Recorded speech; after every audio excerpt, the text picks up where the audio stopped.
네, 오늘 주시는 성경 말씀은 에스겔 47장 8절 말씀입니다. 제가 읽어드리겠습니다. 그가 내게 이르시되 이 물이 동쪽으로 향하여 흘러 아라바로 내려가서 바다에 이르니 이 흘러내리는 물로 그 바다의 물이 되살아나리라. 아멘. 네, 이 시간 전승만 목사님 나오셔서 좋은 말씀 전해주시겠습니다. 박수로 환영하도록 하겠습니다. 네.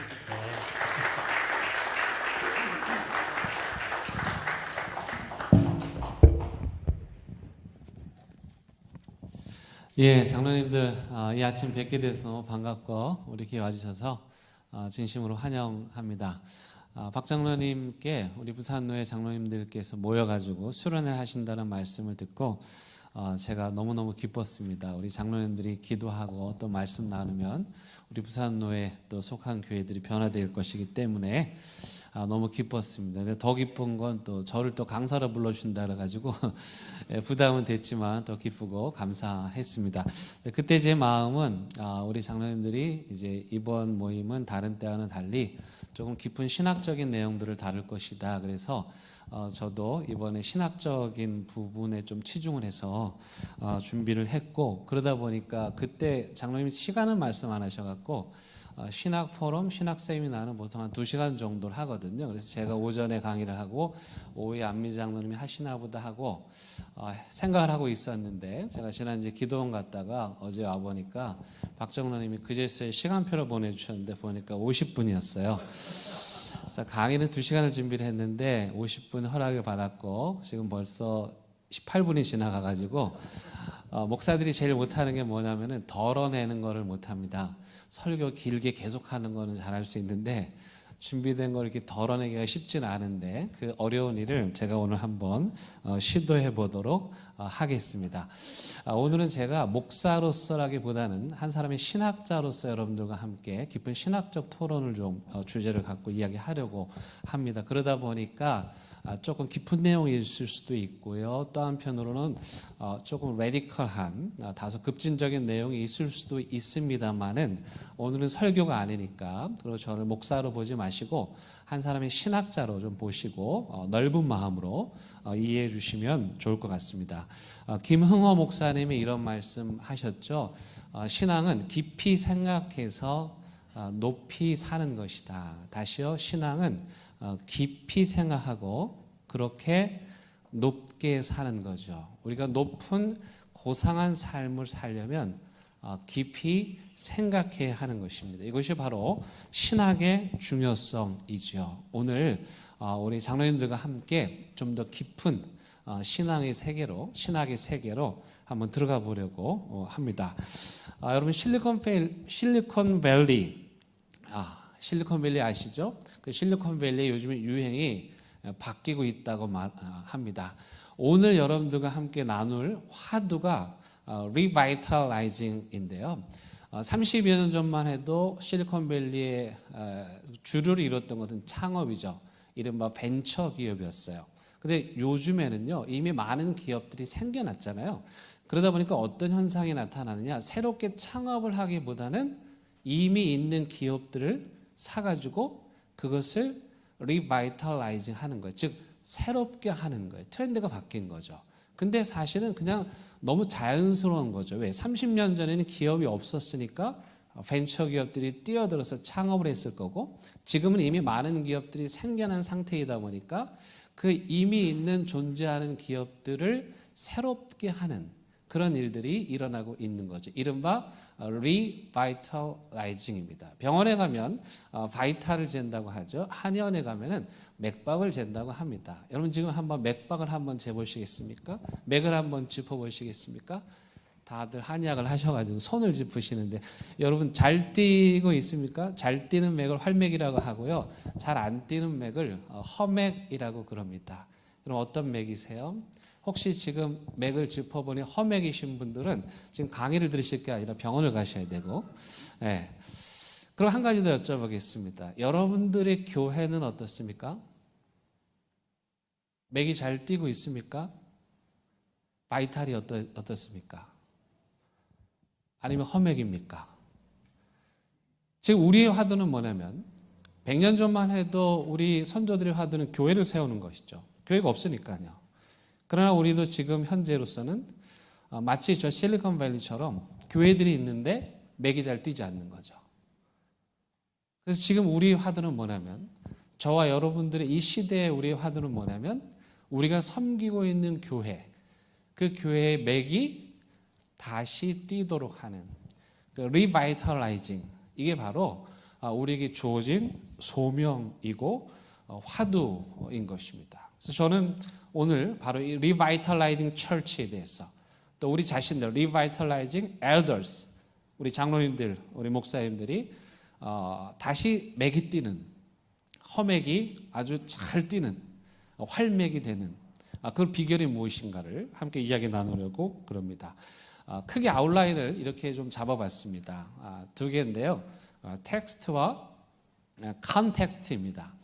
텍스트는 신학이죠. 성경을 말합니다. 진리를 말합니다. 여기 네 가지 주제를 다루게 될 텐데, 네 가지 주제가 다 굵직굵직한데 오늘은 조금 이렇게 겉만 좀 핥도록 하겠고, 오른쪽이 뭐냐면 컨텍스트이죠. 우리가 살아가고 있는 세상, 교회 밖에 사람들의 삶의 현장을 이야기합니다. 한마디로 말하면 지금 우리가 살고 있는 이 세상, 이 컨텍스트는 어떤 세상입니까? 반생명적인 세상, 만몬이 지배하는, 만몬이 인간을 파괴하고 생명을 경시하고 생명을 수단화하고 계급화하는, 심지어 요즘에는 AI 인공지능의 도전까지 우리가 직면하고 있습니다. 최근에 제가 AI에 대한 그 책을 읽었더니 그게 뭐라고 말하냐면은 종교를 망치러 온 종교의 구원자다. 이 AI가, 우리는 AI가 인간만 파괴한다고 생각하는데 이미 그 AI는 신의 영역에까지 도전하는, 그러므로 종교의 영역에까지 도전하는 그런 상황에 우리가 직면하고 있습니다. 이러한 인간이 경시되는 세상을 가리켜서 철학자 니체는 핏기 없는 세상이다라고 말했습니다. 참 제가 좋아하는 표현입니다. 산 게 아니죠. 걸어 다니는데 살아있지가 않는 거야. 맥이 뛰긴 뛰는데 잘 안 뛰는 것이죠. 핏기 없이 허약한 창백한 얼굴로 살아가는 세상, 이게 바로 오늘 우리가 살아가는 세상이라는 것입니다. 여러분, 근데 우리 신앙인들은요, 이 컨텍스트, 왼쪽에 있었던 신학 성서 진리와 텍스트와 컨텍스트, 우리가 살아가는 세상, 이 두 개가 균형을 이루어야 됩니다. 제가 이제 제 아카데믹 커리어에 대해서 좀 말씀을 드리려고 하는데, 제가 미국에서 가장 유명한 보수적인 신학교 중에 하나인 리버티 신학교에서 공부를 했습니다. 그때 가장 프랙티컬한, 즉 세상과 가장 밀접한 접촉을 많이 하는 그런 학문들. 그래서 저는 청소년 교육학을, 미국의 보수를 대표하는, 아마 트럼프가 곧 갈 겁니다. 그 학교가 리버티인데, 그 학교에서 저는 청소년 교육학을 했습니다. 그리고 아틀란타로 가가지고 그 콜롬비아 신학교에서는, 이 콜롬비아 신학교 우리 교단과 같은 계열의 신학교인데 미국에서는 좀 급진적 레디컬한 신학교로 분류가 되고, 여기에 성서학이 진짜 유명합니다. 그래서 여기 브루그만 교수님, 또 제가 공부했던 이곳에 가서 제가 성서학을 공부했는데, 데이브 발트레트 교수님이라든지 랜즈버그 교수님이라든지 이분들은 지금 미국에서는 정말 그야말로 최고로 유명한 그런 신학자들이십니다. 그래서 리버티에서는 그 컨텍스트에서 어떤 일이 일어나는 것을 공부했고, 콜롬비아에 가서는 텍스트에서 어떤 일이 일어나는 것을 공부했습니다. 그렇게 하고 이제 기독교 교육학으로 제가 공부를 마무리를 했는데, 제가 말씀드리려고 하는 건 뭐냐면 균형이 중요하다는 것이죠. 컨텍스트와 텍스트, 이 두 개의 균형과 조화를 잘 이루어야 한다는 것입니다. 성서조선이라는 잡지가 있었습니다. 일제강점기 시절에 김교신 선생님께서 다른 5분과 함께 이들이 가장 사랑하는 게 두 개였어요. 하나는 성서고 또 하나는 조선이었습니다. 그래서 가장 사랑하는 성서로 나라를 이룬 조선을 다시 살리자, 그래서 만든 잡지가 성서조선입니다. 원래는 성서와 조선 그래야 되는데 와자도 빼버렸어요. 성서조선, 이 두 개, 이걸 그대로 우리에게 적용하면 뭡니까? 성서는 뭡니까? 텍스트이죠. 조선은 뭡니까? 컨텍스트이죠. 그러니까 일찍이 우리 신앙의 선조들은 하나님의 말씀인 텍스트를 중심으로 해서 컨텍스트인 조선을 변화시킨다, 이러한 마음을 가지고 이 잡지를 만들었습니다. 요즘으로 말하면 말씀과 삶, 뭐 이 정도가 될 수 있겠습니다. 중요한 건 이 둘의 균형을 이루어야 된다는 겁니다. 두 번째는요, 텍스트에 있어서는, 진리에 있어서는 끝도 없이 깊어져야 됩니다. 아까 신앙은 뭐라 했습니까? 깊이 생각하는 거다. 하나님의 말씀에 끊임없이 깊어져야 되고, 그 다음에 컨텍스트, 세상에 대해서는 어떻게 합니까? 끊임없이 넓어져야 됩니다. 자, 그럼 질문입니다. 부산의 기독교 교회는 어떻습니까? 뭐 교단 뭐 다 초월해서 부산의 이 컨텍스트, 우리가 살아가고 있는 교계의 현실은 어떨까? 여러분, 크게 이 텍스트와 컨텍스트를 다루는 데 있어서 두 가지 그 태도가 나옵니다. 하나는 텍스트 오리엔티드 돼가지고, 이 사람들은 어떤 사람들이냐면은 성경을 읽고 듣는데 성경을 들고 세상 밖으로 나가진 않아요.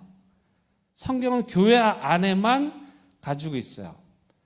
그리고 이 성경을 돌덩어리처럼 취급을 하고 인간의 역할을 지나치게 약화시켜요. 하나님이 다 아실 거야. 세상과 나는 간 곳 없고 구속한 주만 보는 거야. 이게 이제 그 텍스트에 경도된 신앙의 유형입니다. 근데 이런 그 경향은 어떤 위험성이 있냐면 근본주의화할 위험성이 있습니다. 근본주의는 나쁜 건데, 근본주의는 어떤 거냐면은 자기가 그 생각하는 걸 진리라고 확신하는 거죠.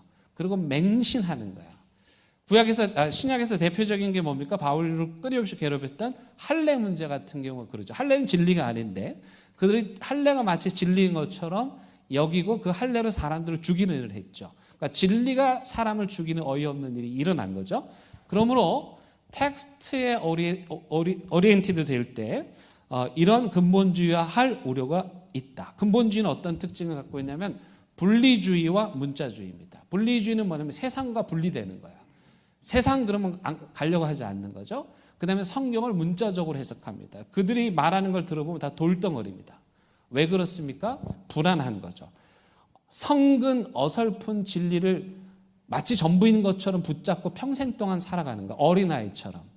더 많은 진리, 더 깊은 진리가 있는데 새로운 걸 배우려고 하지 않습니다. 변화를 시도하지 않습니다. 이미 알고 있는 것만 붙잡고 평생을 살아가는 어린아이 같은 그 돌덩어리처럼 굳어진 신앙, 그게 근본주의입니다.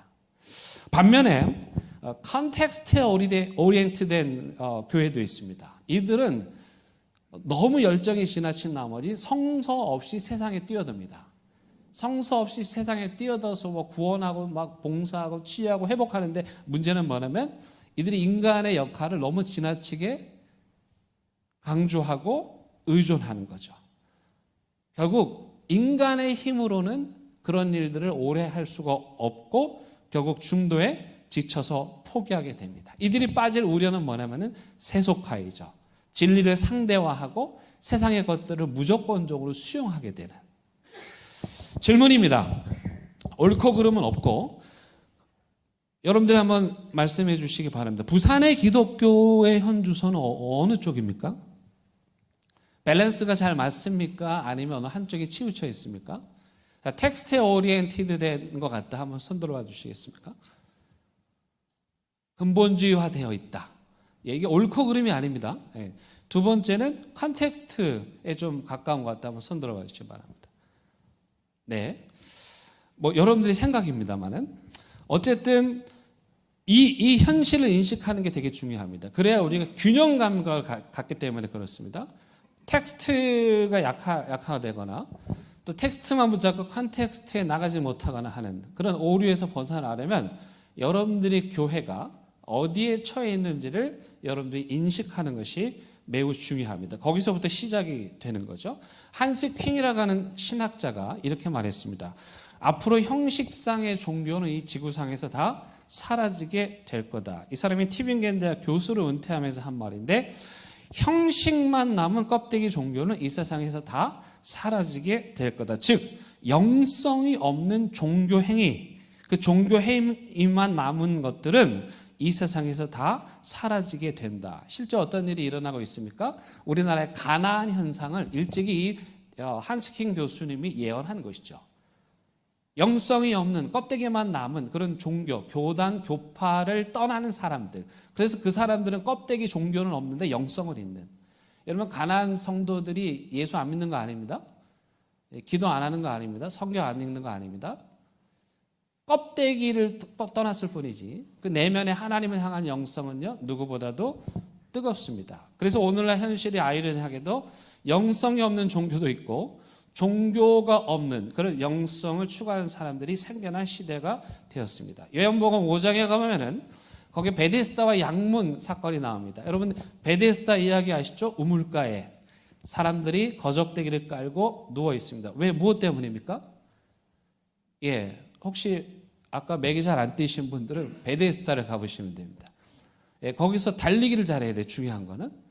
다른 건 잘하면 소용없어요. 물이 한 번 통할 때 1등으로 뛰어가면 어떻게 된다? 무슨 병에 걸렸든지 다 낫는다. 불치병 환영. 그 앞에 그 베데스다 연못 가장 가까운데 땅값이 어떻게 될까요? 제일 비싸겠죠. 그 다음에 달리기 잘하는 사람이 거기선 최고. 누가 좀 업어줄 수 있는 사람이 있으면 더 좋고. 근데 그게 사실일까요? 막연한 신화죠. 아니 연못이 동하는 건 있을 수 있죠. 온천이 솟으니까. 그렇다고 거기 뛰어든다고 산다는 게 있을 법한 일일까? 혹 누가 우연히 그랬을 수 있어요. 근데 그것이 신화가 돼가지고 베데스다 주변에 사람들이 주저앉고 거기서 깔개를 까고 몇 년 동안요? 38년 동안. 38년 동안 거적대기 깔고 거기 누워 있는데 38년 동안 한 번도 1등한 적이 없네? 그럼 어떻게 되는 거예요? 38년 동안 거기 주저앉아서 아무 일도 하지 않고 살아가는 거예요. 이게 니체가 말한 핏기 없는 세상입니다. 창백한 세상. 하나님이 살라고 바이탈 맥박이 확 막 펄떡펄떡 뛰면서 이 세상을 살라고 했는데 베데스다 사람들은 핏기를 잃어버린 채 창백한 얼굴로 그 신화 하나에 의지해서 주저앉아서 38년을 지내고 있는. 이것만 해도 가슴 아프고 비참한 일이죠. 더 충격적인 건 뭐냐면은 요한복음 5장 1절 읽어보십시오. 양문 곁 베데스다 연못 이렇게 나옵니다. 여기 양문이란 무엇입니까? 예루살렘에 들어가는 여러 문 중에 하나죠. 왜 양문일까요? 왜 십게이트일까요? 제사를 드리는 제물이 들어가는 문입니다. 그래서 양의 문입니다. 그럼 양들이 들어갈 때 누가 그걸 옮기겠습니까? 제사장들이 옮기겠죠. 그러니까 양문은 누가 드나들겠습니까? 제사장들이 드나듭니다. 그들은 제물을 받아가지고 기가 막히게 각을 떠가지고 구약의 제사제도에 따라서 하나님 앞에 속죄 제사를 드리는데 전혀 문제가 없는 완벽하게 종교 행위를 하는, 아니 오히려 정말 끔찍할 정도로 소름 돋을 정도로 완벽하게 인내성부터 마지막 끝까지 예배를 잘 인도하는. 오늘 찬양 장로님 찬양 사역자신가요? 실제로 그러십니까? 찬양 너무 잘하시던데. 내용은 없이 시작부터 끝까지 완벽하게 제사가 돌아가는. 근데 문제는 뭡니까? 베데스다가 어디 있었다고요? 베데스다가 어디 있었다고요? 그러면 이 제사장들이 양문을 드나들면서 뭘 봤을까요? 베데스다의 처참한 현실을 봤잖아요. 그렇죠? 근데 그들은 베데스다의 처참한 현실은 외면하고 아무 상관하지 아니하고 열심히 종교 행위를 한 거예요. 하나님 앞에 완벽하게 종교 행위를 한 거예요. 저는 이게 소름이 돋는 거예요. 자기가 매일 지나다니는 문 앞에 그 베데스다의 처참한 현실을 외면하고 깔끔하고 완벽하게 기계적으로 제사를 드리는 이 제사장들의 모습. 이게 뭐냐? 한스킹이 말한 영성 없는 껍데기 종교입니다. 그런 영성 없는 껍데기 종교는 어떻게 된다? 다 사라지게 된다는 거예요. 니체는 이런 코미디 같은 모습을 보면서 뭐라고 말했습니까? 누가 이 세상을 도대체 핏기 없는 세상으로 만들었는가? 여러분 이 탄식을 가슴을 채야 됩니다. 그러면서 니체가 뭐라 그랬습니까? 신은 죽었다. 딱 우리는 여기까지만 알아요. 니체가 신은 죽었다. 나쁜 놈. 끝. 그럼 니체가 말한 신은 어떤 신입니까? 니체가 신은 죽었다고 했으니까 신은 존재는 인정하는 겁니까? 니체가 신을 죽였습니까? 신이 스스로 죽었습니까? 니체는 그 시대에 베데스다 같은 세상을 보면서 가슴을 친 겁니다. 베데스다 옆 양문을 드나드는 종교인들을 보면서 가슴을 친 겁니다. 그래서 이 니체가 말한 신은 죽었다 해서 신은 어떤 신이냐?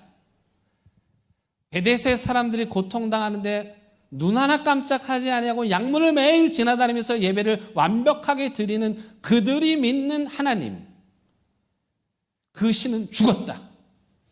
아니, 죽어야 된다.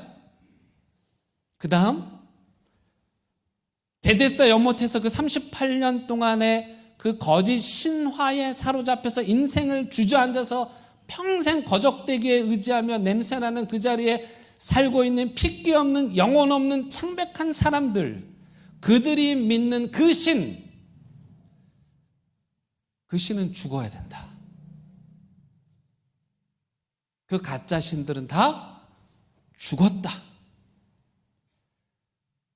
그러면서 니체가 도대체 하나님이 우리에게 활력을 가지고 활기차게 살라고, 생명력 있게 살라고 만들었는데, 맥박이 펄펄펄 뛰도록 살게 만들었는데 종교가 사람들의 맥을 조아버리고 억압하고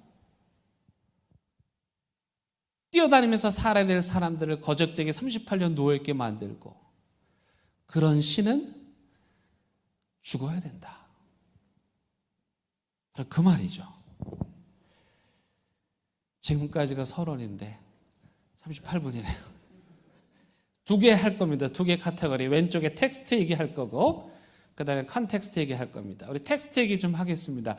네 가지 신학입니다.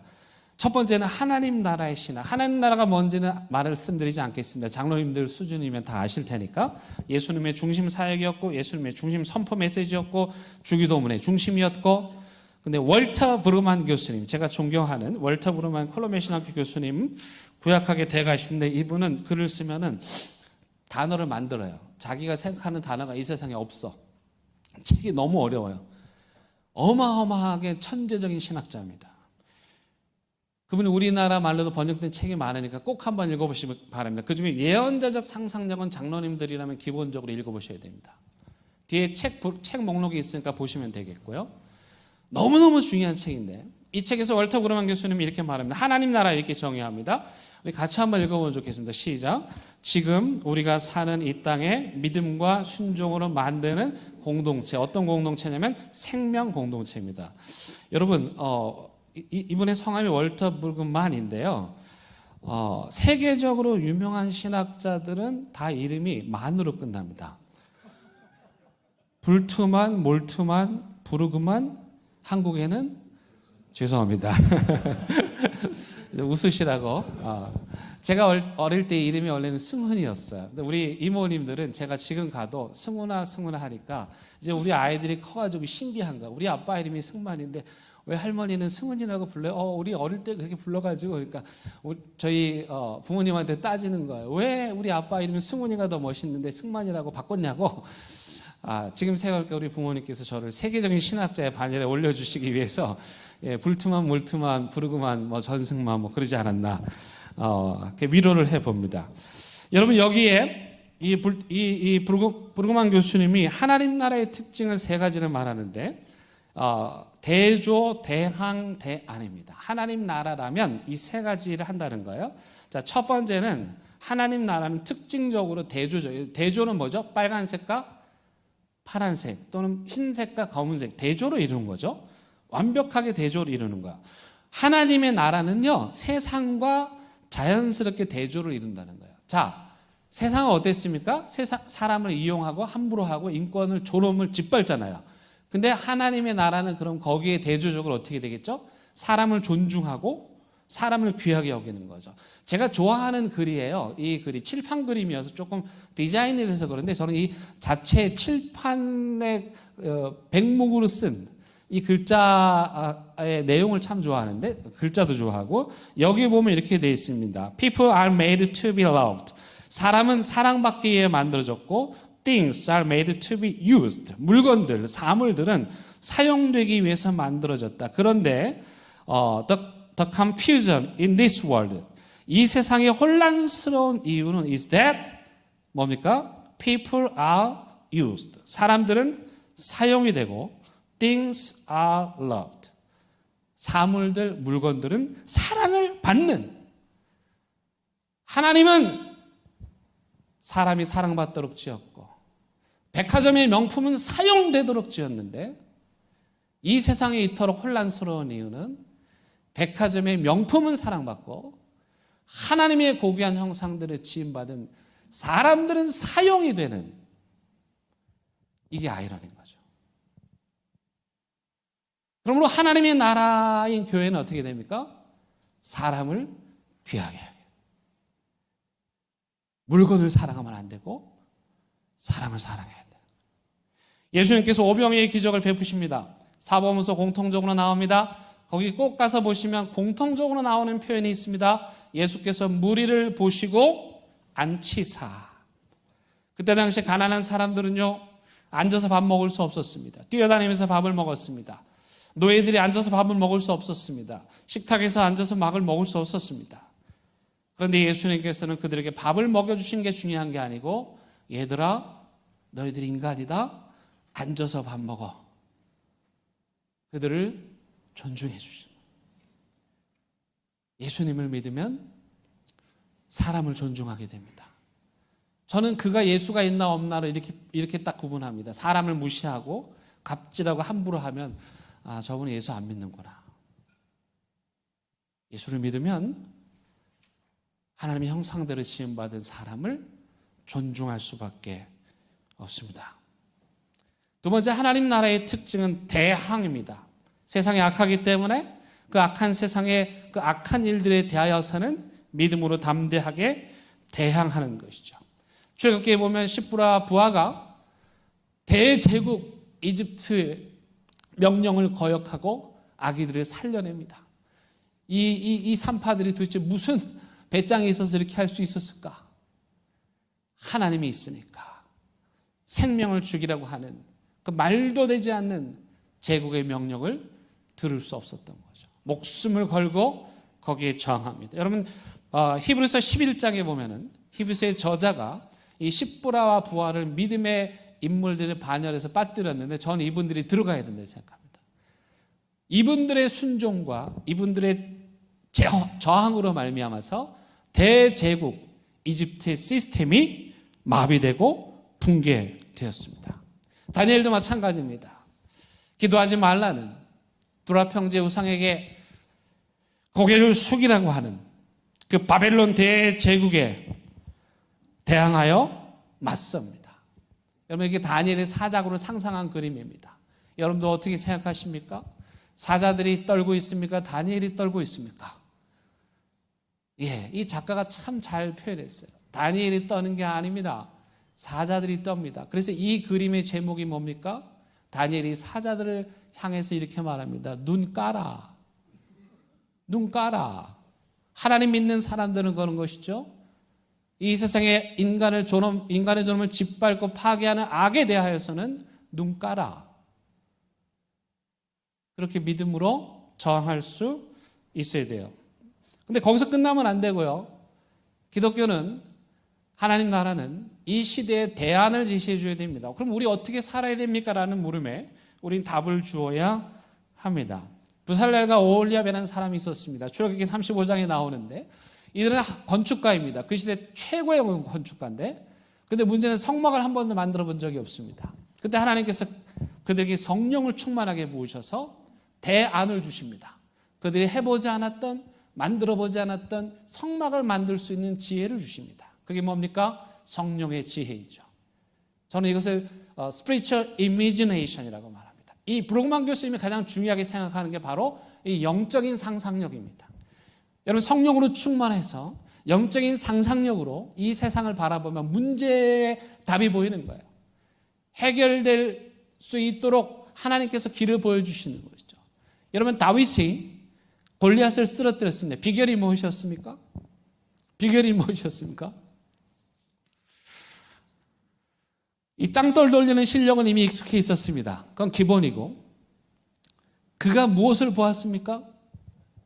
그 시대 사람들이 아무것도 보지 못했죠. 골리앗만 봤죠. 그 문제만 봤죠.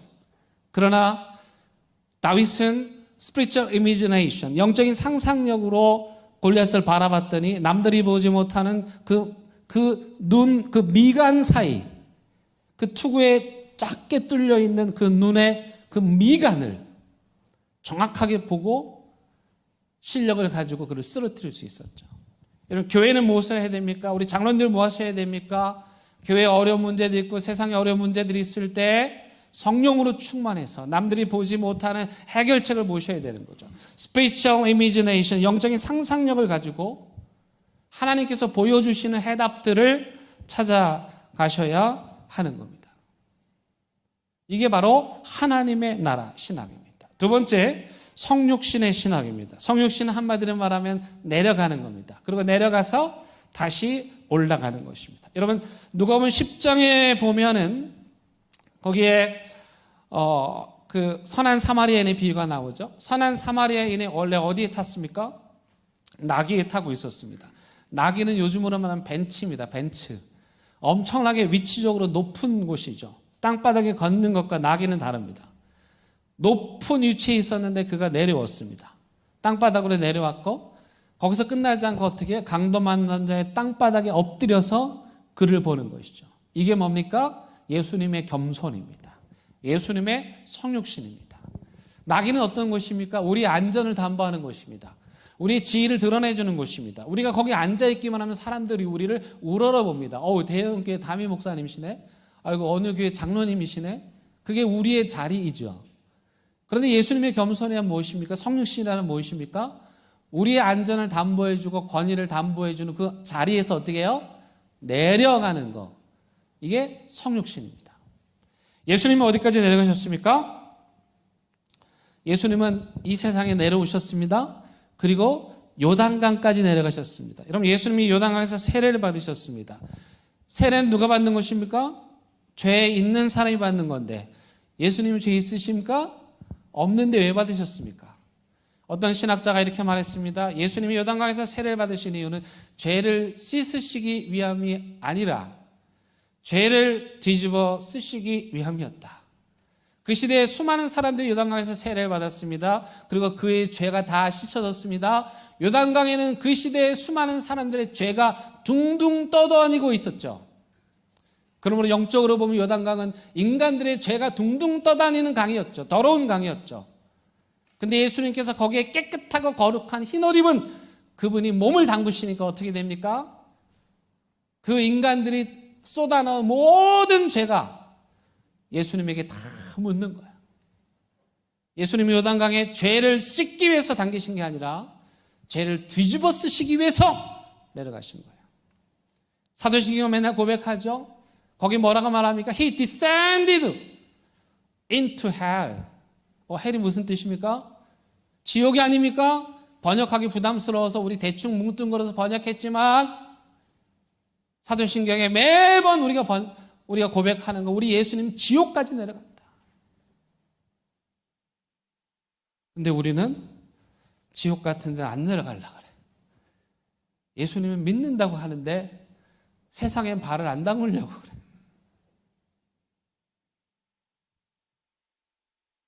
오늘 에스겔 47장 8절은 제가 가장 좋아하는 말씀 중에 하나입니다. 여기 보면은 성전 문지방에서 흘러나온 물, 에스겔 성전이죠. 성전 문지방에서 흘러나온 물이 흘러서 나옵니다. 근데 이상하게 에스겔이 물이 흘러간 방향을 콕 집어서 강조합니다. 어느 쪽으로 흘러갔습니까? 어느 쪽으로, 동서남북 어느 쪽입니까? 한번 찍어보십시오. 달마가 어디로 갔습니까? 네. 예루살렘 성전에서 흘러나온 물이 동쪽으로 흘러갔습니다. 자, 그럼 왜 동쪽일까? 지리를 보시면 예루살렘 성전을 중심으로 서쪽 왼쪽에 뭐 있었습니까? 사회바다, 정치, 경제, 사회, 문화의 중심. 요즘에도 비키니 입은 여인들이 밤마다 파티를 벌이는 즐거운 인간 세상의 중심. 기쁨과 환락과 성공을 위해서 가야 하는 곳 서쪽. 예루살렘 중심으로 동쪽에 뭐 있었습니까? 사해. 사해바다는 광안리 바다보다 지하로 400m가 더 내려가는 지구상에서 가장 낮은 곳. 그래서 죽을 사자 죽음의 바다. 아무도 가려고 하지 않는, 여러분들의 자녀들이 선택한다고 하면, 여러분 자녀들을 보내려고 한다면 어디로 보내시겠습니까? 서쪽으로 보내시겠습니까? 동쪽으로 보내시겠습니까? 가운데 둘까요? 안전하게. 하나님의 성전에서 흘러나온 성령의 물은 그 시대 정치, 경제, 사회, 문화의 중심인 서쪽이 아니고 사람들이 가려고 하지 않는 동쪽, 죽음의 바다, 사해 바다로 흘러갔고, 그렇게 흘러갔더니 하나님의 놀라운 역사가 일어나게 되었던 것이죠. 근데 왜 교회는 세상으로 내려가려고 하지 않는 것일까요? 근데 왜 교회는 거기 가면 똥 묻는다고, 거기 가면 때 묻는다고, 거기 가면 죄 묻는다고 안 가려고 하는 것일까요? 성육신 신학. 세 번째입니다. 세 번째 창조 신학. 이게 되게 중요한데, 창세기 1장 1절을 어거스틴의 해석으로 제가 지금 말씀을 드리겠습니다. 우리가 보통 하나님께서 무엇으로 창조하셨다고 하죠? 무에서 유를 창조하셨다고 합니다. 근데 여기서 약간의 오해가 있습니다. 이 무는 한자로 없을 무가 아니고 무같이 하다 할 때 무입니다. 그러므로 성경의 무는 이게 성서의 무라고 하는데, 이 어거스틴의 해석에 따르면 이 성서의 무는 아무것도 없음이 아니에요. nothing이라고 하는 실체가 있는 거예요. 그래서 존재의 없음을 의미하는 무가 아니라 무같이 하다 할 때 그 무예요. 그러므로 이 무는 중립적이지 않아요.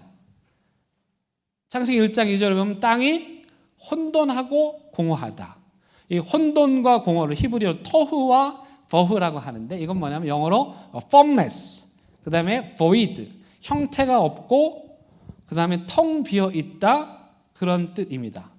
어찌됐건 그 한 무라고 하는 존재를 설명하는 것인데, 아무것도 없는 제로가 아니라 토후와 보흐는 하나님에 대해서 반항적이고, 그리고 발로 차고 뭐 하자고 하면 아무것도 하지 않는 굉장히 그 저항적이고 부정적이고 악한 실체가 바로 무입니다. 근데 하나님께서는 바로 그 무를 가지고 이 아름다운 세상을 창조하신 것이죠. 몰트만이라고 하는 신학자는 이 무를 가리켜서 하나님께서 스스로 자기를 제한하심으로 만들어진 창조의 공간, 이렇게 말합니다. 여러분, 하나님이 100% 땅을 차지하고 있다. 인간이 설 자리가 없지요. 그래서 하나님께서는 스스로 자기를 제한하셔서 인간이 설 자리를 두셨는데 그게 무라는 거예요.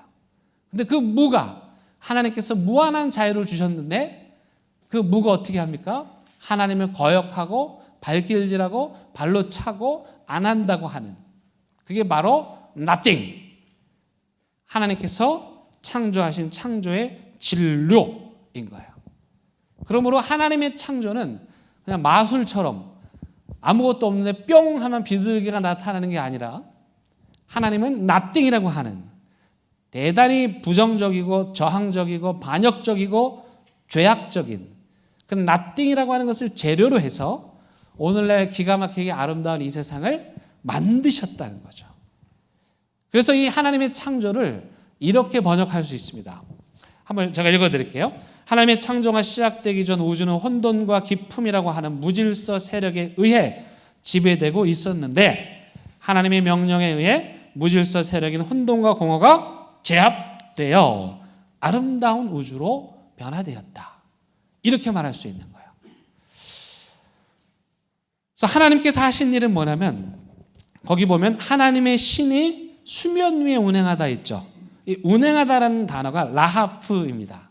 라하프는 뭐냐면 독수리가 이렇게 활공을 하는 거죠. 어디를 활공할까요?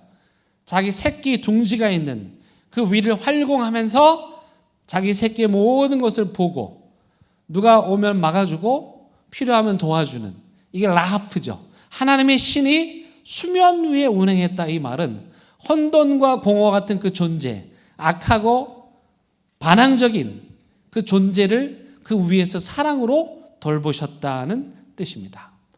따라서 하나님의 창조란 세 가지 특징이 있습니다. 명령입니다. 무질서하고 혼돈한 것에 질서를 부여하셨고, 두 번째는 제압입니다. 하나님을 저항하고 발로 차는 그 세력들을 영적 권세로 제압하셨고, 세 번째는 변화입니다. 하나님의 창조는 악을 선으로 변화시키는 겁니다. 여러분, 유치한 질문이지만 한번 여쭤보겠습니다. 여러분, 하나님께서 이 세상을 창조하신 창조주 하나님이심을 믿으십니까? 그 의미가 뭡니까? 하나님이 나의 창조주이십니다라는 그 신앙의 고백의 의미가 뭐죠? 우리 하나님은 아무것도 없는데 뿅 하면 해가 생기고 뿅 하면 별이 생기는, 와, 진짜 멋진 하나님이야, 이런 고백입니까? 그거는 초등학교 수준입니다. 내 하나님이 창조주 하나님이십니다라고 하는 믿음의 고백은 무슨 뜻이냐면은 그 nothing, 그 무가치함, 거역하고 반항하고 발길질하고 아무것도 안 하겠다고 버티는 그 악한 존재를 가지고 무엇을 만드신 겁니까? 기가 막히게 아름다운 이 세상과 저와 여러분들을 만드신 하나님입니다라는 고백입니다. 따라서 내가 창조주를 믿습니다라고 하는 신앙의 고백은 이겁니다. 나는 이 세상을 창조하신 창조주 하나님을 믿습니다. 이 고백은 나는 악을 선으로 바꾸시는 하나님을 믿습니다. 절망을 희망으로 바꾸시는 하나님을 믿습니다. 그런 뜻입니다. 안식일이라고 하는 건 뭐냐면은 하나님께서 안식하시잖아요. 모든 악한 세력을 물을 다 제압한 거야. 승리한 거죠. 더 무찌를 게 없어요.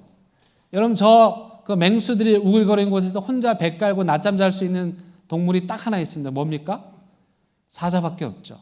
예. 모든 악을 제압한, 쉬신다는 말의 의미는 모든 어둠을 제압하고 더 이상 싸울 것이 없다. 그게 하나님의 안식의 의미입니다. 그래서 악을 제압하고 승리를 자축하는 날이 안식일이죠.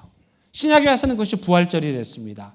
부활절은 무엇입니까? 예수 그리스도의 다시 살아남을 자축하고 승리를 축하하는 날. 이게 바로 부활입니다. 그래서 하나님의 창조의 특징은 관계성, 창조주와 피조물이 관계를 맺도록 하고, 의도성, 특별한 계획을 가지고 우리를 만드셨고, 세 번째, 이게 중요합니다. 계속성. 하나님의 창조는 인간들에 의해서 모방 재현되어 왔다. 그러면 앞으로 모방 재현되어야 한다가 되는 거죠. 그러니까 우리 장로님들께서 뭘 하셔야 되냐면은, 내가 창조주 하나님을 믿습니다. 매직, 엄청나. 그게 아니라 그 하나님의 창조의 사역을 여러분들이 교회에서 하셔야 된다는 거예요. 하나님의 창조를 모방해서 하나님의 새 창조의 역사를 여러분들의 사역 현장에서 계속해서 지속적으로 하셔야 된다. 이게 바로 하나님의 창조를 믿습니다 라는 고백이고, 하나님의 창조는 continuing event, 지금도 계속 되고 있는 사건입니다. 자, 여러분 묻습니다. 세상이 변화될 수 있습니까? 그 못된 인간이 바뀔 수 있습니까? 쉽지 않죠? 그런데 여러분 기억하세요. 유럽 여행 가시면 우리 가서 문화, 예술, 음악, 건축, 아름다운 걸 보죠. 와, 최고의 아름다운 것들이 즐비합니다. 근데 그거 누가 만들었습니까? 2000년 전에 그들은요, 야만인들이었습니다. 바르바린, 게르만인, 그냥 힘으로 폭력으로 지배하는 사람들이 기독교를 만났고, 그 기독교에 의해서 그들이 예수를 믿게 됐고, 예수를 믿고 나니까 그 다음에 어떻게 됐습니까? 인류 예술 문명의 가장 위대한 음악과 미술과 건축과 예술들을 창조하는 사람들로 변화된 거예요. 사람이 변화되지 않는다는 생각이 들 때마다, 그런 절망감이 여러분들에게 올 때마다 유럽 여행을 꼭 가십시오. 가가지고 와, 멋지다, 유럽 사람이 최고, 이게 아니고, 야, 이 야만인들 대단하네, 어떻게 이렇게 만들었지? 야, 그럼 이 야만인들을 변화시킨 사람은 누구예요?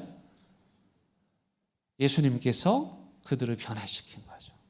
유럽 여행을 가셔서 보셔야 되는 포인트는 아름답다가 아니고 이들이 이토록 아름다운 작품을 만들도록 야만인들을 변화시키신 하나님, 그 하나님을 여러분들이 보고 오셔야 돼요. 갔는데 이걸 못 보고 오셨다, 다시 가셔야 됩니다. 아직 안 가셨다, 안 가도 돼요. 이미 다 알았으니까. 마지막 생명신학입니다. 생명신학. 마지막입니다. 살생자이죠.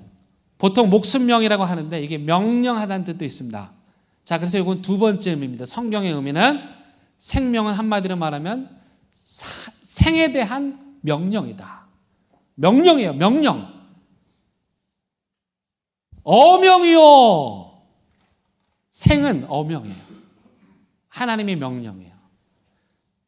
두 가지 명령이에요. 첫 번째, 살아라. 무슨 일이 있어도 살아라. 하나님이 생명 주셨으면. 그 다음에 살려라. 무슨 일이 있어도 살려라. 이게 하나님의 명령입니다. 생에 대한 하나님의 명령 두 가지. 첫 번째 뭐라고요? 살아라. 두 번째 뭐예요? 살려라. 여러분 구약에 보면은 구약에서 생명을 의미하는 단어가 히브리어로 하임입니다. 제 딸 이름이, 첫째 이름이 하임입니다. 제가 첫째 딸 이름을 엄청 고민하면서 지으면서 앞으로 하나님의 생명을 살리는 딸이 되라고 그렇게 이름을 하임이라고 지었는데, 세상에 이 녀석이 여름만 되면 모기들을 얼마나 잘 죽이는지, 야, 네 이름이 생명이다, 아무리 모기라 그래도 그렇게 죽이면 안 된다 그래도 아주 잔인하게 죽여버리는데, 하임, 어디서 많이 들어본 것 같죠? 하와와 같은 어근입니다. 하와는 무슨 뜻입니까? 생명의 어머니라는 뜻입니다. 하임은 생명이라는 명사입니다. 무슨 말입니까? 하와, 하나님의 생명이 불어서 사람이 됐죠. 그러므로 구약의 생명은 하나님의 호흡입니다. 하나님의 이 생기, 그걸 우리는 성령이라고 부릅니다. 그래서 성령으로 충만한 거예요. 여러분들이 살려면, 여러분들이 이 세상에서, 이 살기 힘든 세상에서 살려면 하나님의 성령으로 충만해야 되는 거죠. 하나님의 성령으로 충만한 건 무슨 뜻일까요? 에스겔에 의하면 무슨 뜻이냐면, 우리는 성령 충만하면 갑자기 막 찬양을 해야 되고 막 통성기도를 해야 되고, 그런데 에스겔은 뭐라고 말하냐? 성령 충만이란 뭐냐면 내 맘대로 못하고 하나님 뜻대로 하는 거예요. 에스겔 성전 문지방에서 흘러나온 물이 맨 처음에 에스겔의 어디를 채웠습니까? 발목. 그 다음에 어디입니까? 무릎. 그 다음에 어디입니까? 허리. 그 다음에 뒤집어 버렸죠. 처음에 발목이나 허리에 물이 찼을 때는 에스겔의 자기 의지가 있죠. 내 마음대로 할 수 있어요. 괜찮아. 뭐 성령이 떠밀긴 하지만 내 힘으로 방어할 수 있어. 그러나 온몸이 잠겼을 때 그가 할 수 있는 건 제로. 그저 물에 떠내려가는 거. 자, 하나님의 성령의 물에 떠내려가는 게 성령 충만입니다. 내가 내 의지대로 마음대로 하고 있다. 아직 성령 충만 아닙니다. 나 왜 이러지? 내가 원하는 게 아닌데 자꾸 하나님이 이렇게 하시네. 나 이거 원하지 않아. 하고 싶지 않아. 근데 계속 그 일을 하고 있어요. 성령 충만이에요. 나로 충만하면 성령 충만할 수 없고요. 반비례합니다. 성령 충만하면 나로 충만할 수 없습니다. 그래서 살려면 하나님의 성령으로 충만. 두 번째는 신약에서 생명은 조회라고 말합니다. 이 조회는 무슨 뜻이냐면은 예수님 안에 있을 때에만 얻을 수 있는 생명을 말합니다. 요한복음에 나오죠. 생명책이죠. 요한이 말합니다. 너희가 내 안에, 내가 너희 안에. 그러므로 여러분들이 생명을 얻으려면, 살려면 예수님 안에 계셔야 하는 거죠. 그렇게 우리가 산 다음에 어떻게 됩니까? 살고, 나만 살고 끝나면 안 되고, 어떻게 그 다음에 세상으로 나가서, 동쪽으로 나가서, 거기서 뭐 해야 됩니까? 다 같이 살려라. 이 세상을 살리는 일을 하셔야 되는 거죠. 여러분, 사해바다 다녀오신 분들 아시죠? 정말 생명 없죠. 풀 한 폭이 자라잖아요. 피라미 새끼 없어요. 그런 절망의 죽음의 바다에 하나님의 생명의 물이 흘러갔더니 어떻게 됩니까? 거기 살아나는 거죠. 반생명적인 자본 만몬주의 시스템, 거기서 핏기 없이 질식되어 38년 동안 신화에 의지해서 주저앉아 있는 인생들,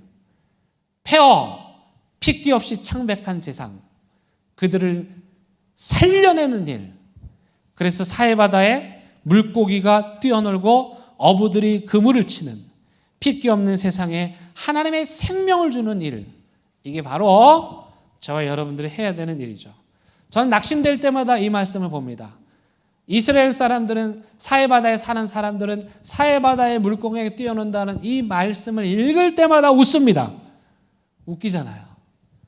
무슨 사해바다에 물고기가 뛰어놀아, 무슨 사해바다에 어부가 그물을 쳐, 말도 안 되지. 근데 그 기가 막힌 환상, 하나님의 희망이 이 본문에 있는 거예요. 여러분, 하나님께서요, 이 대한민국 사해바다 같은 세상을 여러분들을 통해서 이 핏기 없는 세상에 생명력을 불어넣으실 줄로 믿습니다. 저 부산 와서 9년 됐습니다. 9년. 제가 지금 빨리 끝내야 돼가지고 지금 말이 엄청 빨라가지고 죄송합니다. 이런 사람 아닌데, 서울 천천히 하는 사람인데, 서울말 쓰는 사람인데 이해해 주세요. 제가 9년 됐습니다. 9년 되니까 정이 들어. 정이 드니까 막 뭐 하고 싶어지고 생기고 부산 사람들, 부산 애들 막 이거 하고 저거 하고 싶고, 죽어 있는 게 보이니까 살리고 싶고. 제가 몇 번 말씀드렸지만은, 제가 목사지만은 사찰에 자주 가거든요. 얼마나 경치가 좋고 아름답고 교인 만날 일도 없고 잠도 잘 오고. 근데 자존심 상하더라고요. 뭔가 삼광사, 범어사, 한 개 사찰의 신도수가 부산 전체 기독교 인구보다 많다. 한 개, 삼광사 한 개. 확 기분 나쁘시죠? 지금 막 뭔가 막 부글부글 끌어올리셔야 돼요. 예. 그리고 뭔가 막 하고 싶어지셔야 돼요. 예. 아무 감각이 없어요. 예. 심각한 거예요. 지금 여기 베데스다에 살고 계신 분들이야, 그분들. 하나님의 생명이 여기 있어야 되고, 이 핏기 없는 세상, 창백한 세상, 질식된 세상의 사람들을 하나님의 생명으로 살려야 되는 거죠. 그 다음 두 번째 해야 되는데, 컨텍스트인데 이건 빨리 정리하겠습니다. 자, 세상으로 들어가셔야 됩니다. 주의할 거는요, 그냥 뛰어드시면 안 됩니다. 뭘 들고 가야 되느냐? 말씀 들고 세상으로 뛰어들어야 돼요. 말씀 안 들고 뛰어가면 다 죽습니다. 거기 성서조선을 창간할 때 이런 글이 있어요. 성서조선아, 너는 서해 기독신자보다 조선헌을 소지한 조선 사람에게 가라. 기독신자보다 조선헌을 소지한 조선 사람에게 가라. 시골로 가라. 산촌으로 가라. 거기에 나무꾼한 사람을 위로함으로 너의 사명을 삼으라. 교회가 해야 될 일이죠. 하나님 말씀 들고 그 무명의 사람들, 그들에게로 가야 되는 거죠. 그 다음에 여러분, 가려면 어떻게 되냐면 기득권을 버려야 됩니다. 내가 가지고 있는 기득권, 대한예수교회 장로회, 우리는 장자교단 통합측이라는 기득권, 무슨 직분이라는 기득권, 그거를 버려야 그때 성령께서 비로소 여러분들을 사용하시고 여러분들을 통해서 살려내는 일을 하실 것입니다. 내 딸 내 나는 무슨 말이냐면은, 교환에 있는 건데, 여러분 레미제라블 미님사에서 나온 5권짜리 책 한번 꼭 읽어보시기 바랍니다. 여러분 장로님들 되시려면 이 정도 책은 읽으셔야 됩니다. 이 레미제라블을 이 5권짜리 미님사 힘들지만 읽어보면 이 안에서 막 부글부글 끓어오릅니다. 하나님의 애통의 마음이 막 끓어오릅니다. 납치돼가지고 허름한 여관에서 잘 돌봐줄 줄 알았는데 그 어린 딸 데려다가 몸종을 부리면서 밥도 먹이지 않냐고 그 아이를 구박하는, 자기 사랑하는 여인의, 자기 딸도 아닌 사랑하는 여인의 딸이 그 고통당하는 그 여관에 가서, 여러분들이 딸이 만약에 거기 잡혀 있다고 생각하면, 거기서 학대당하고 노동하고 있다고 생각하면 여러분들은 그 여관의 문을 어떻게 열고 들어가시겠습니까? 놓고 가시겠습니까? 살짝 여실고 들어가시겠습니까? 문을 박차고 들어가서 내 딸 내놔! 하나님이 사랑하는 딸들이 베데스다에서 고통당하고 짓밟히고 억압당하고 그 수많은 딸들을 여러분들이 살려내셔야지. 그 정도 대한예수교 장로회 통합 측이면 그 정도 기계는 있어야죠.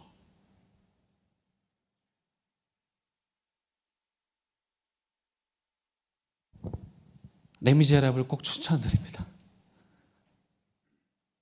성령의 역사할 겁니다. 이 소설 읽으면. 삶의 현장을 떠나지 마십시오. 삶의 현장을 떠나면 죽습니다. 다윗이 밧세바를 언제 범했습니까? 전투의 치열한 현장에 있을 때는 그가 죄 짓지 않았습니다. 그가 전투의 현장에 떠나서 왕실에 있을 때 밧세바를 범하는 엄청난 죄를 저질렀습니다. 현장을 떠나면 죽습니다. 교인들이 현장을 떠나면 죽습니다. 세상 사람들의 아픔의 현장을 떠나면 죽습니다. 직장 생활을 하고 사업을 하지만 여전히 그 세상 사람들과 관계가 없다면 그건 세상에 있는 게 아닙니다. 현장을 떠나지 마십시오. 베데스다의 아비규환의 현장, 38년 동안 주저앉아 있는 고통당하는 사람들의 현장, 거기 가면 하나님이 답을 알려주실 것입니다. 제 뒤에 이어서 우리 안민 장로님 강의해 주실 텐데 제가 존경하고 너무 좋아하는 분입니다. 안민 장로님의 영성은 어디서 나올까? 저는 이 장로님께서 오늘도 주말마다 다니시면서 전도 집회를 하는 그 삶의 현장, 거길 떠나지 않고 계신 것, 전 이것이 바로 이분의 영성의 비결이라고 생각합니다. 물론 그 누님께서 기도를 많이 하시겠지만 그 누님이 우리에게 권사님이시거든요. 현장 떠나면 죽습니다.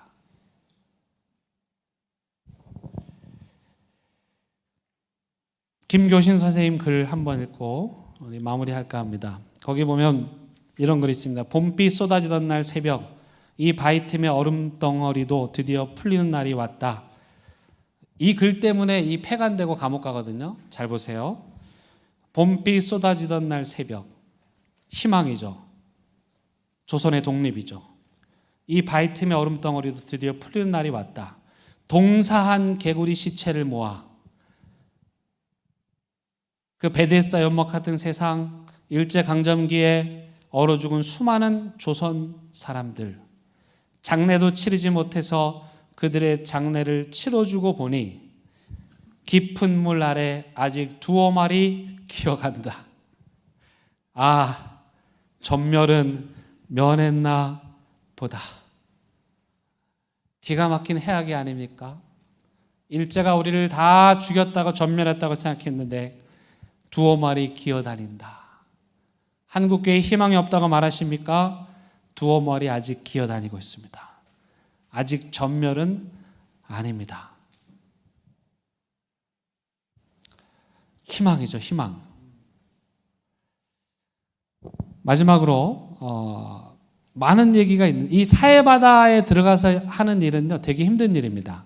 사해바다에 물이 눈에 닿으면 따가워서 뜰 수가 없습니다. 사해바다에 뛰어드는 거, 세상으로 뛰어드는 건 고통이죠. 제가 동네에 지나다니면 그들은 저를 이렇게 목사로 대접하지 않습니다. 동네 아저씨입니다. 사해바다에서 일어난 일들은 쉽지 않아요. 그런데 여러분, 사해바다에 뛰어들어서 생명을 일구는 일을 하는 사람들이 너무도 많아요. 감사하게도 우리 교회에 새 신자가 오면은 다 수평이동 교인이 아니고 대부분이 처음 예수님을 믿는, 그것도 나이 많은, 그것도 불자들이세요. 불자가 두 개 들어갑니다. 불신자, 불자.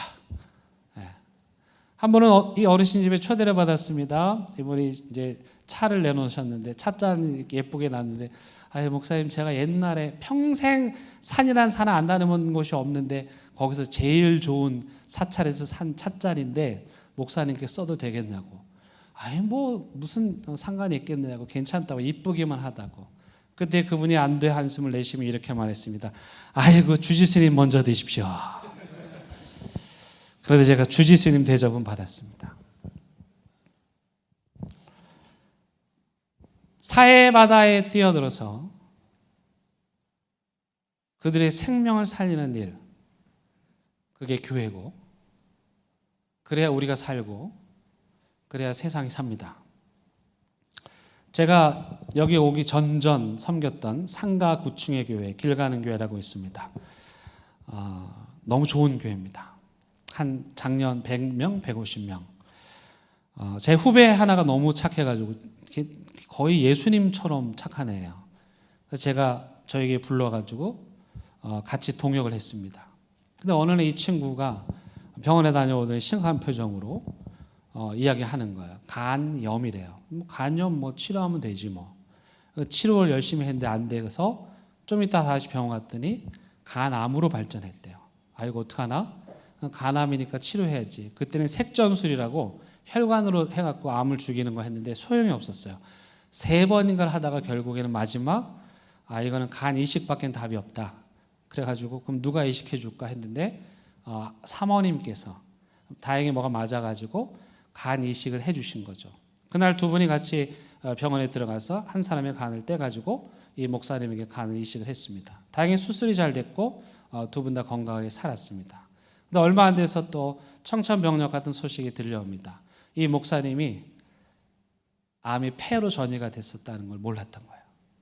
이제는 간암은 끝났는데 폐암이 된 겁니다. 또 열심히 폐암을 치료합니다. 고통스러운 치료 과정을 견딥니다. 안타깝게도 근데 부활절 어간에 하나님께서 그를 불러가셨습니다. 제가 이 후배 목사를 우리 교회로 데리고 왔고 함께 동역을 하는데 그가 병원에 갈 때마다 충분히 쉴 수 있도록 휴가를 주고 그가 병원의 모든 치료 비용 낸 거를 다 성도님들이 마음을 모아 십시일반으로 다 도와주셨습니다. 장례식을 치를 때 첫째 아이가 제 기억으로는 6살, 둘째 딸아이는 3살. 그날이 무슨 날인지도 모르고 아버지 영정 사진을 들고 웃으면서 장례식장을 뛰어다니고 있는 그 아이들. 온 교우들이 하나님 살려주실 것을 믿고 기대했는데 너무도 슬픈 결말. 장례식을 다 치렀습니다. 이제 사모님은 어떻게 해야 될까? 적당한 시간이 되면 떠나셔야 되겠죠. 교회는 이런 결정을 했습니다. 사모님께서 다음 거치를 마련하실 때까지 교회에서 목사님 받으시던 사례비를 계속 지급하고 이 아이 대학 갈 때까지 모든 학비를 교회에서 다 책임진다. 그렇게 한 2년의 세월이 흘렀습니다. 그 와중에 사모님도 교인들도 이 사모님께서 하나님께서 이 사모님을 목사님의 뒤를 이어 목회자로 부르신다는 사실을 깨닫습니다. 그 사실을 깨닫고 이 교회는 사모님을 신학교에 보내드렸고 신학교에 보내드리자마자 교회에 전도사님으로 사역을 하게 해드렸고 그리고 그렇게 신학교육을 마치고 지난해에 목사 안수를 받았고 지금 15년이 넘는 시간 동안 10여 년이 넘는 세월 동안 그 교회에서 부교육자를 사역을 하고 계십니다. 그때 아버지의 영정 사진을 들고 다녔던 5살짜리 그 첫째 아들은 이제 고3이 되었습니다. 모든 교회가 이렇게 하지는 않을 것입니다. 또 모든 교회가 이렇게 해야 된다고도 생각하지는 않습니다. 하지만 적어도 예수를 믿는 교회라면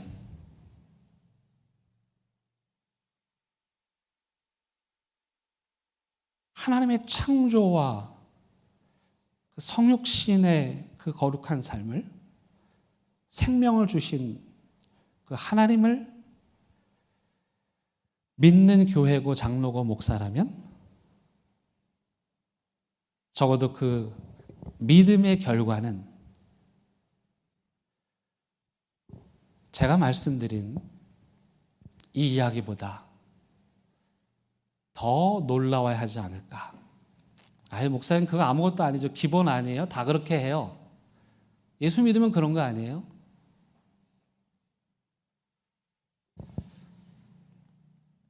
이 거역할 수 없는 하나님의 생명이 여러분들의 교회와 가정과 삶에 가득 차서 리바이탈라이징, 우리의 맥박이, 우리 교회의 맥박이 다시 팔딱팔딱 힘차게 뛰게 되기를 간절히 바랍니다. 기도하시겠습니다. 하나님 우리에게 생명 주셨고 하나님 우리에게 살게 하셨습니다. 그 생명으로 우리가 살고 그 생명으로 이 핏기 없는 베데스다 같은 세상, 죽음과 절망의 세상에 나아가서 살려내고 또 살려내는 사해바다와 맞서서 당당하게 싸우는 우리 부산교회 장로에 속한 모든 장로님들 되시도록, 또 이분들의 섬기시는 모든 교회가 그렇게 되기를 간절히 바랍니다. 우리의 생명이신 예수님의 이름으로 기도드립니다. 아멘. 네, 목사님 감사합니다.